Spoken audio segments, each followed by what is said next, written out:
Assalamualaikum warahmatullahi wabarakatuh. Selamat menunaikan ibadah puasa bagi adik-adik sekalian yang menunaikan ibadah puasa pada bulan yang penuh berkah ini. Langsung saja pada video kali ini Kak Andika akan menjelaskan tentang pegas, terutama yaitu rangkaian pegas. Ya, jadi simak video ini baik-baik. Sekarang kita lanjutkan tentang rangkaian pada pegas. Jadi rangkaian pada pegas ini dapat dibedakan menjadi dua, rangkaian seri dan rangkaian paralel. Kemudian dari rangkaian seri dan rangkaian paralel ini akan menjadi bisa menjadi rangkaian kombinasi atau rangkaian campuran, itu ya. Jadi secara umum rangkaian seri dan paralel, kemudian yang selanjutnya adalah campuran. Jadi kita pahami dulu rangkaian seri dan paralel pada pegas sebelum memasuki ke rangkaian campuran. Pada rangkaian pertama kita akan membahas rangkaian seri ya. Jadi rangkaian seri ini jika pegasnya diangkat seperti ini. Kalau misalkan kalian bingung, kalian pernah bermain karet gelang. Nah, silakan karet gelang itu kalian sambung. Jadi kalian ikat kemudian sambung. Nanti karet gelang ini nanti dia akan semakin mudah untuk melar atau semakin mudah untuk merenggang. Nah, ya. Karena semakin mudah untuk merenggang, ingat tadi bahwa jika konstantanya semakin besar, maka semakin susah untuk merenggang. Kalau konstantanya semakin kecil, maka semakin mudah untuk merenggang. Sehingga dapat disimpulkan bahwa jika pegas itu disusun secara seri, maka nilai konstantanya akan semakin kecil. Nah, sehingga persamaan yang kita pakai adalah 1/Ks sama dengan 1/K1 ditambah 1/K2 ditambah 1/K3. Jadi dipahaminya di situ ya. Jadi ini persamaannya seperti ini. Jadi nah, misalkan seperti ini contoh soalnya. Ada 3 buah pegas disusun secara seri 1, 2, 3. Nah, di sini ketiga pegas ini memiliki nilai masing-masing 100 Nm/m, 200 Nm/m, dan 300 Nm/m. Yang ditanyakan adalah nilai konstanta pegas pengganti. Nah, di sini ada K1, kita beri nama K1, K2, dan K3 untuk masing-masing konstanta pegas. Nah, kalau seri tadi bagaimana? 1/Ks sama dengan 1/K1 ditambah 1/K2 ditambah 1/K3. Kemudian kita masukkan 1/Ks sama dengan 1/100 ditambah 1/200 ditambah 1/300. Kita mencari nilai KPK nya dari ketiga nilai ini, maka ketemu 600. Jadi 1/Ks ini sama dengan, kalau 600 bagi 100 ketemu 6 ditambah 3 tambah 2/600. Nah, 1/Ks sama dengan ditambahkan, dijumlahkan ketemu 11/600. Nah, Ks berarti berapa? Di sini aja ya. Jadi Ks nya tinggal dibalik. Jadi 600 dibagi 11. Satuannya Newton per meter. Nah, itu jadi kalau rangkaian pegas secara seri itu seperti itu ya. Jadi ini rangkaian seri pada pegas. Oke, jadi mudah kan? Saya harapkan kalian nanti bisa. Jadi ini kan seperti rangkaian resistor secara paralel. Tapi ini kalau pegas itu rangkaian seri. Nah, untuk rangkaian paralel gambarnya seperti ini ya. Jadi bisa dipahami ya. Nah, ini misalkan kalau karet itu ibaratnya karet gelang, itu kalian masukkan. Jadi misalkan ini karet, masukkan misalkan 2 karet dengan 4 atau 6 karet, kalian tarik. Kalau semakin banyak maka semakin berat. Nah, Inilah dinamakan dengan rangkaian paralel pada pegas. Jadi di situ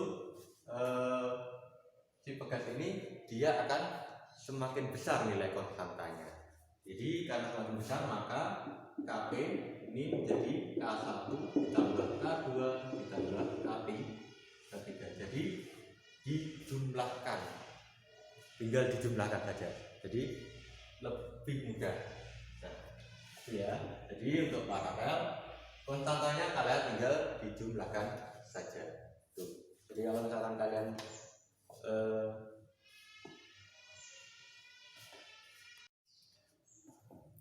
nah, pada contoh soal untuk paralel ini Andika meningkatkan ke soalnya karena lebih terlalu mudah ya.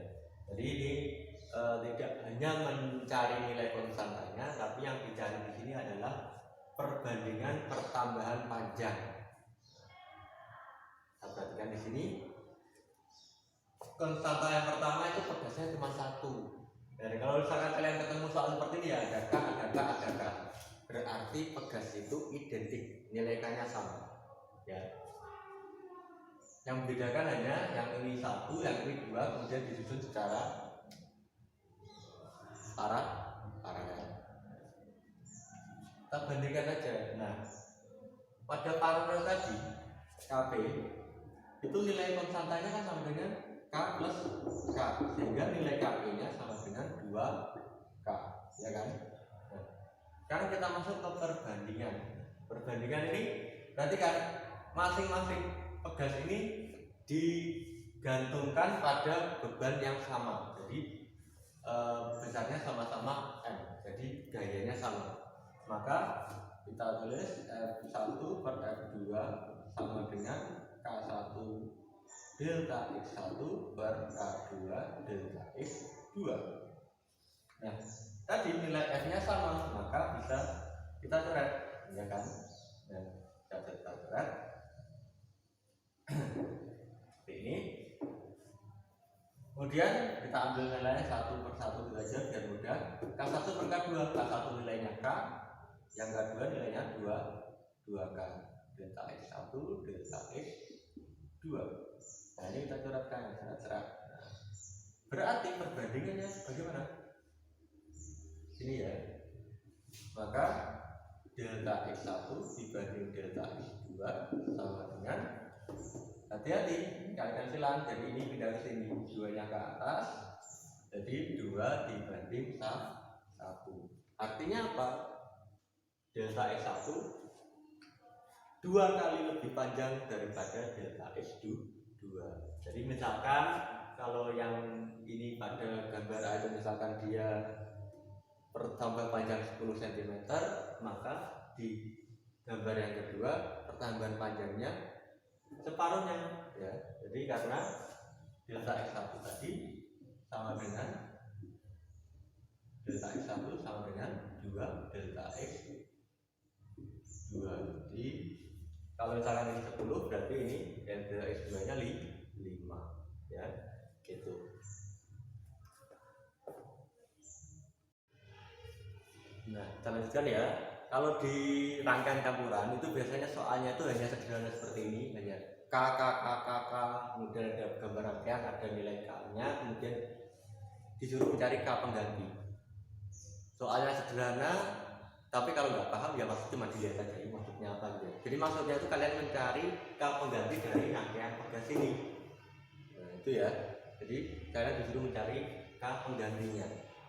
Nah, kalau rangkaiannya seperti ini, maka kita lihat, jadi rangkaian ini terdiri dari rangkaian paralel 2 pegas dan rangkaian paralel 3 pegas, kemudian kedua rangkaian paralel tersebut diseri. Nah, kita mulai yang pertama, rangkaian paralel yang 2 pegas, berarti Kp 2 gitu aja ya. Jadi K dari pegas paralel 2, maka K ditambah K jadi 2K. Jadi yang paralel atas itu 2K, kemudian yang paralel bawah Kp3, jadi K plus K ketemu 3K. Nah, ini ya. Jadi soal-soalnya itu biasanya cuma sederhana seperti ini. Jadi soal seperti ini itu bukan apa istilahnya? intinya itu melatih kalian untuk berpikir secara logis. Jadi berpikir secara logis, jadi dan terstruktur, itu ya. Kemudian kreatif juga. Nah, ini baru dirangkai secara seri. Ingat tadi kalau seri 1/ks tadi berarti karena ada 2 rangkaian paralel, maka 1/kt2 ditambah 1/kt3, gitu ya. Kita masukkan 1/ks sama dengan 1/2k plus 1/3k. Nah, nggak cukup, di sini aja 1/ks ya. Ini PK nya kan 6 sama dengan 2 akan jadi 6 dikali 3, berarti 3 ditambah 2/6k, jadi 1/ks sama dengan 5/6k, dibalik ks sama dengan 6/5k. Jadi seperti ini. Ini biasanya muncul di soal pilihan ganda, itu ya. Jadi sebenarnya soal-soal seperti itu kelihatannya nggak ada gunanya, manfaatnya ya. Jadi padahal soal ini adalah soal-soal yang melatih kita untuk berpikir secara terstruktur ya. Jadi terstruktur, kemudian logis, dan juga kita harus kreatif. Kreatif dalam apa? Dalam menyelesaikan masalah ini. Jadi kira-kira dalam menyelesaikan masalah ini kita harus mencari tahu dulu, ini masuk yang dikerjakan yang mana dulu. Jadi nanti kalau kalian nanti dalam kehidupan nyata sehari-hari, kalian dalam mengambil suatu tindakan, kalian selalu berpikir secara terstruktur dan tidak tergesa-gesa dalam mengambil keputusan. Kalian terbiasa untuk berpikir terlebih dahulu. Jadi itu harapannya sebenarnya. Jadi yang dilatih itu. Sudah paham ya? Jadi demikianlah untuk pembelajaran video fisika pada kali ini, sesi kali ini. Kak Andika harapkan untuk semangat belajarnya tetap ditingkatkan. Selamat menunaikan ibadah puasa. Akhir kata, wassalamualaikum warahmatullahi wabarakatuh.